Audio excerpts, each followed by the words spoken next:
시청자 여러분 안녕하십니까? 채널 K 뉴스입니다.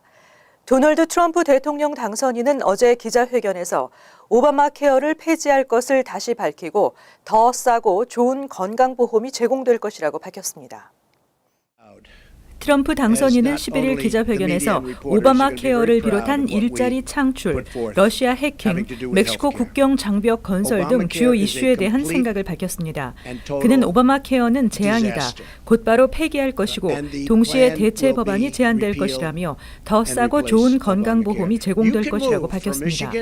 또 일자리 창출에 대해서는 미국 기업은 미국에 공장이 있어야 한다며 많은 공장들이 중섭으로 돌아올 것이라고 밝혔습니다.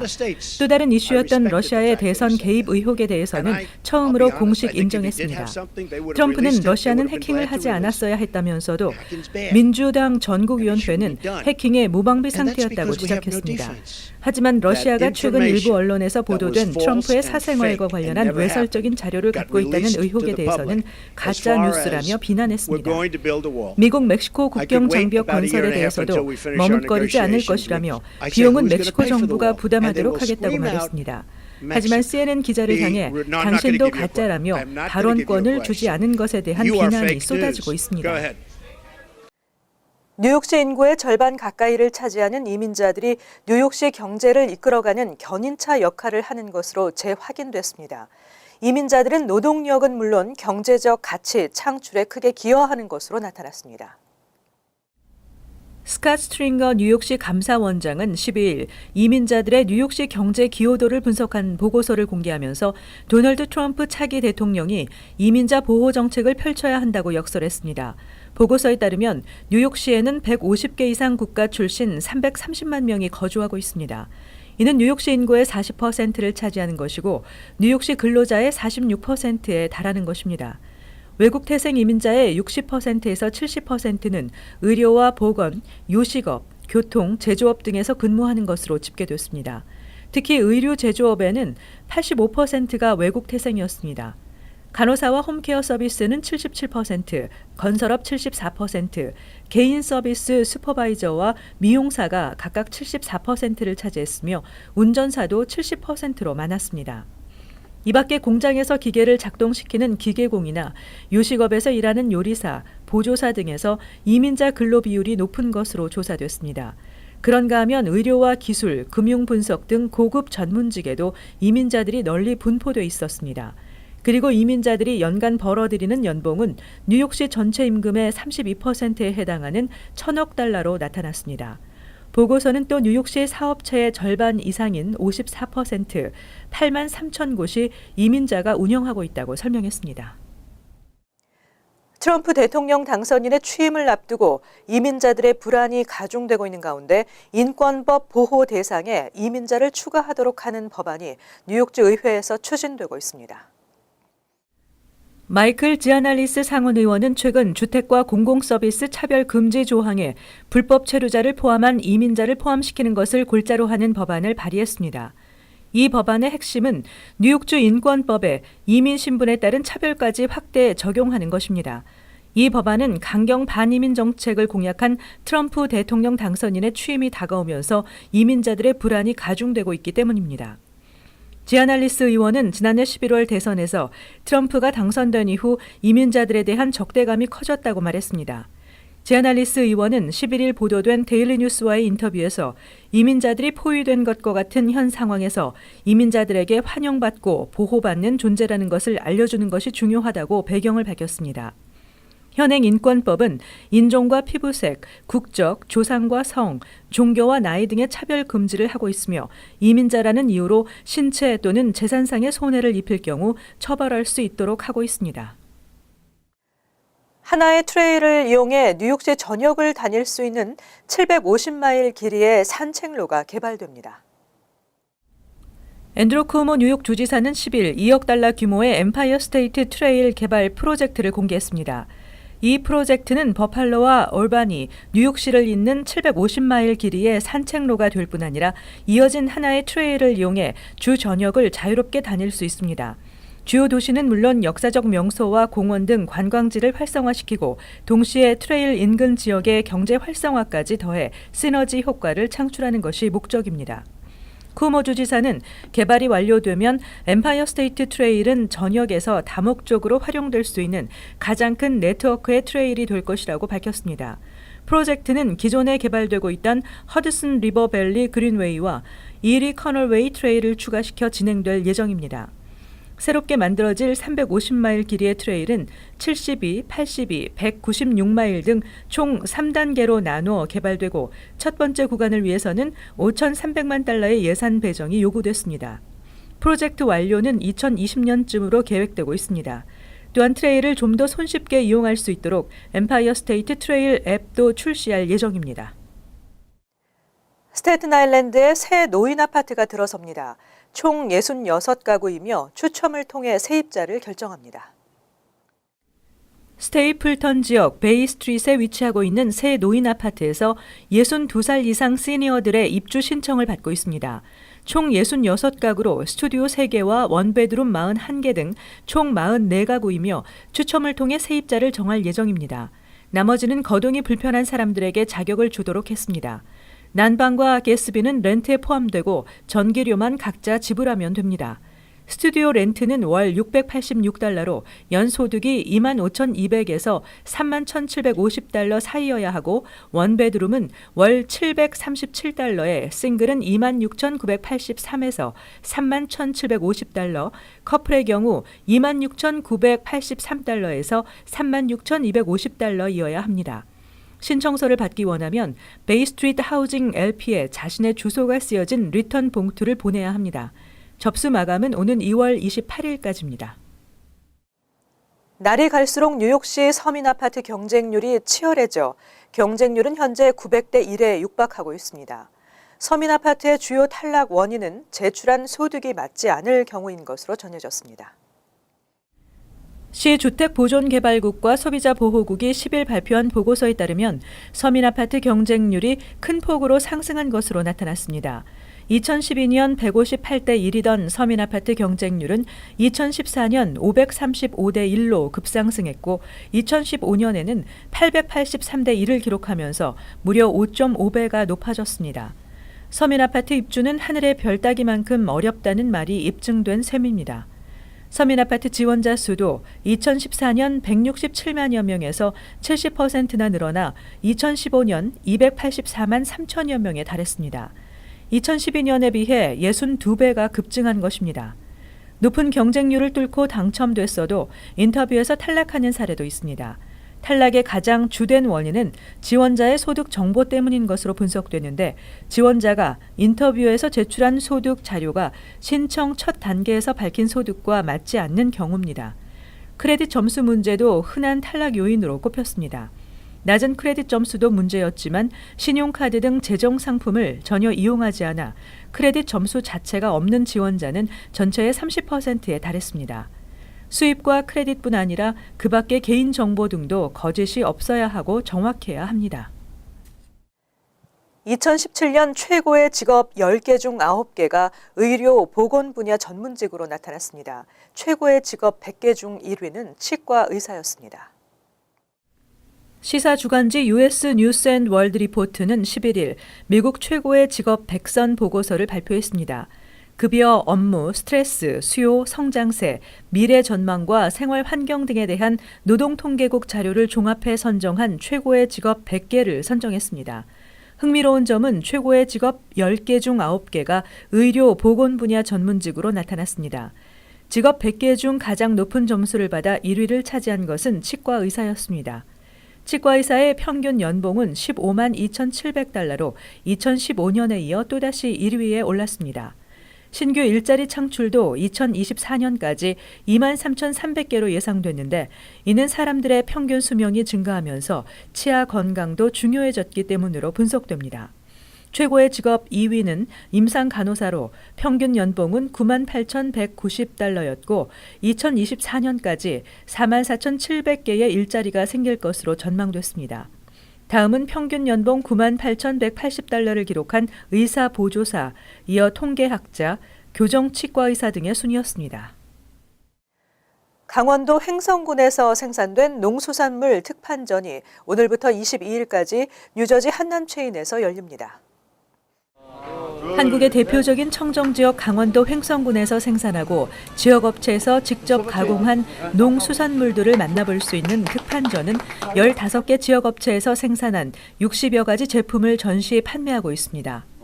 횡성군에서 생산한 그 농수산물을 가지고 직접 가공까지 한 횡성 가공 식품전을 우리 이번에 이제 뉴저지 한남전에서 그 개최를 하게 됐습니다. 15개 업체에서 한 60여 개 품목을 이제 다양하게 준비를 해서 지금 여기 비치를 했습니다. 그래서 이렇게 좋은 기회라고 생각하시고 이렇게 나오셔서 같이 좀 이렇게 애용을 해주셨으면 좋겠습니다. 횡성은 예로부터 청정 지역이라서 해발이 높고 기온의 차가 심해서 우리 식품들이 아주 청정 이미지를 담고 있습니다. 그리고 그 좋은 원료로 가공한 제품들입니다. 그래서 아주 오시면은 많이 도움이 되시지 않을까 생각하고. 횡성군은 지난 2015년 미국 시장에 50만 달러 수출을 시작으로 2016년 100만 달러, 올해는 150만 달러 수출을 목표로 하고 있습니다. 웰빙을 추구하는 현대인들에게 한국의 가공식품이 큰 인기를 얻고 있고 횡성군 농산물의 우수성이 입증된 결과입니다. 이번 특판전에는 마죽, 선식, 젓갈류, 절임 밑반찬, 찐 찰옥수수, 건나물, 황태 등 강원도를 대표하는 농산물이 총 출동했으며 매장을 찾는 고객들을 위해 시식 행사도 펼쳐지고 있습니다. 강원도 횡성군 가공식품수출협회에서 주최하고 강원무역이 후원하는 횡성군 가공식품 특판전은 1월 22일까지 뉴저지 포틀리에 위치한 한남 체인에서 열립니다. 미국의 한국 치킨 붐을 일으킨 선두주자 본촌 치킨이 한국에서 뉴욕으로 본사를 이전하고 본격적인 미국 시장 공략에 나섭니다. 현재 52개 미국 내 가맹점을 300개로 확장하겠다고 밝혔습니다. 지난 2007년 뉴욕타임즈에 소개되면서 미국인들의 입맛을 사로잡기 시작한 본촌 치킨이 본사를 뉴욕으로 옮기고 사업을 확대합니다. 본촌은 어제 저녁 맨하탄 본사에서 기자회견을 통해 본사 이전 계획과 함께 앞으로 전 세계 가맹점주들에 대한 교육도 뉴욕 본사에서 실시할 것이라고 밝혔습니다. 본촌 치킨 본사 김홍태 미주 유럽 사업본부장은 본촌은 지난 연말 기준으로 미국 내에서 만 52개 가맹점을 운영하는 최대 한국 프랜차이즈 기업으로 성장했다며 앞으로 가맹점 수를 1000개까지 늘릴 계획이라고 밝혔습니다. 80개 후반 정도 간다고 보면 내년 되면 충분히 100개가 가능하고 2020년까지는 300개 정도가 충분히 가능하지 않을까라고 지금 생각을 하고 있습니다. 본촌 치킨은 현재 9개국에서 총 212개의 가맹점을 운영하고 있습니다. 뉴욕으로 본사를 이전하면 전 세계 모든 가맹점 관리는 물론 교육도 뉴욕에서 하게 됩니다. 이어서 LA 지역 한인사회 소식입니다. 오렌지 카운티의 한 한인 가정집에서 어제 총격 사건이 발생했는데 용의자가 체포됐습니다. 브레아 경찰국은 어제 오후 4시 45분쯤 브레아 지역에서 발생한 총격 사건의 용의자는 60대 한인 여성으로 확인됐다고 밝혔습니다.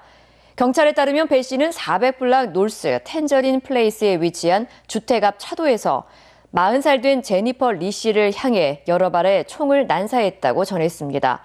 제니퍼 리 씨는 바로 인근 병원으로 이송됐지만 숨졌습니다. 올해 64살의 배은수 씨는 100만 달러의 보석금이 책정된 채 살인 혐의로 구치소에 수감 중이며 숨진 이 씨는 조카인 것으로 알려졌습니다. 경찰은 총격 사건이 가족 모임에서 분쟁이 일어났던 것으로 보고 더 정확한 사고 원인을 조사하고 있습니다. 오는 28일 민족 최대 명절 설을 앞두고 주요 한인은행들이 일제히 무료 송금 서비스를 실시합니다. 뱅크 오브 호프는 오는 17일부터 25일까지 설맞이 무료 송금 서비스를 실시한다고 밝혔습니다. 한미은행 역시 오는 23일부터 28일까지 무료 송금 서비스를 시작하며 송금 지역은 한국을 비롯해 홍콩과 중국, 베트남, 인도 그리고 파키스탄도 해당됩니다. 또 CBB은행은 오는 23일부터 28일까지 한국과 중국, 홍콩에 무료 송금 서비스를 제공하며 오픈뱅크도 오는 19일부터 27일까지 한국에 한해 송금 서비스를 실시합니다. 무료 송금 대상은 각 해당 은행의 개인 계좌 고객이며 송금액 제한은 없습니다. 계속해서 월드 리포트입니다. 앞으로 아시아 지역의 가장 큰 골칫거리는 살인 스모그가 될 것이라는 전망인데요. 중국 정부는 여러 전망을 쏟아내고 있지만 보여주기식 땜질 처방에 그치고 있다는 비난이 쏟아지고 있습니다. 툭하면 잿빛 스모그에 휩싸이는 중국 베이징. 도시 전체가 마치 초대형 가스실처럼 보입니다. 온갖 독성 물질이 뒤섞인 스모그에 시민들의 일상도 흔들리고 있습니다. 幼儿园里的是正常的那个去上学，然后这雾霾了，幼儿园放假了，我们还得请假。 집안이라고 안전한 건 아닙니다. 실내 공기청정기 필터가 하루 만에 두꺼운 먼지로 뒤덮였습니다. 답답한 시민들은 공기를 사들이고 있습니다. 영국 남부에 들녘에서 잠자리 채로 채집된 공기가 유리병에 담겨 공수되는가 하면 캐나다 로키 산맥의 청정 공기도 캔에 담겨 중국으로 건너오고 있습니다. 이런 제품은 한 병에 2만 원에서 14만 원. 무슨 효과가 있을까 싶지만 중국인들은 지푸라기라도 잡는 심정으로 비싼 공기를 사 마시고 있습니다. 然后就这样喷，大概一罐是150下左右，就是你按10几下，然后我会觉得喉咙很舒服。 베이징의 한 국제학교엔 스모그 차단용 돔 운동장까지 등장했습니다. 코팅된 비닐 장막이 천장을 둥글게 감싸 미세먼지를 완벽하게 차단하고 내부의 대형 공기 필터들이 공기를 정화해주는 겁니다. Could be dangerous. Prolonged exposure, especially as you're exercising out in those elements, has proven to be unhealthy, and especially unhealthy for younger children with developing lungs. 중국 정부도 손을 놓고 있진 않습니다. 먼지를 씻어낼 인공 강우를 만들고 공중에 화학물질을 살포해 스모그를 퇴치하겠다거나 도심 한가운데 초대형 공기 정화기를 설치하고 스모그 퇴치용 물대포를 배치하는 방안을 차례로 발표했습니다. 하지만 여전히 근본적인 대책과는 거리가 멀다는 지적이 많습니다. The government should not only focus on shutting down factories and limiting cars. That can only scratch the surface. I think they should change the economic development structure. 이대로 가면 뿌연 먼지를 늘상 들이마시는 중국인의 코털이 머리카락처럼 길게 진화할 것이라는 풍자 영상까지 나오는 상황. 요란하지만 실속 없는 땜질 처방으로는 살인 스모그 참사를 피할 수 없을 것이란 우려의 목소리가 갈수록 커지고 있습니다. 이어서 간추린 소식입니다. 조지 워싱턴 대학의 한국학 연구소가 생겼습니다. 대학 측은 오늘 낮 한국학 연구소 개소식을 개최하고 전문 한국학 연구와 관련 활동의 중심지로 발전시키겠다고 밝혔습니다. 조지 워싱턴대 한국학 연구소의 초대 소장으로는 김지수 교수가 선임됐습니다. 1983년부터 수도권 지역 최초로 한국어를 정식 과목으로 채택한 조지 워싱턴 대학은 2000년 역사학 기금 교수직을 설립했고 현재는 정치학과 인문학 등 3개 분야의 한국학 기금 교수직을 운영하고 있습니다. 뇌물 공여 등의 혐의로 맨하탄 연방법원에 기소된 반주현 씨가 뉴욕 대학교에서 부동산과 관련한 강의를 할 예정이었던 것으로 10일 뉴욕포스트가 보도했습니다. 반주현 씨 변호인에 따르면 반주현 씨는 이달 21일부터 뉴욕대 강의를 해야 한다며 보석을 요구했습니다. 하지만 뉴욕대 측은 반주현 씨가 기소된 후 반주현 씨 강의는 없던 일로 조치한 것으로 전해졌습니다. 여름 취업, 여행, J1 비자 취득이 대폭 까다로워집니다. 연방 국무부는 11일 SWT 프로그램 참여 학생들의 비자 취득 횟수를 3회로 제한하고 스폰서 자격 기준도 대폭 강화하는 내용의 개정안을 연방 관보에 게재했습니다. SWT 프로그램은 당초 취지와는 달리 그동안 학생들이 제대로 된 보수 없이 노동 착취를 당하거나 적절한 프로그램이 제공되지 않았습니다. 뉴욕 가정상담소가 1월 19일과 26일 오전 9시 30분부터 오후 2시까지 베이비시터 교육반을 시작합니다. 아이 돌보는 일을 직업으로 찾고 있는 구직인 여성들을 대상으로 첫 시간에는 이력서와 인터뷰 준비 등을, 두 번째 주에는 어린이의 성장 발육과 행동, 안전 등에 관해 배울 예정입니다. 또 심폐소생술과 응급처치에 대해 배운 후 자격증을 받을 수 있습니다. 다음은 환율과 증권 소식입니다.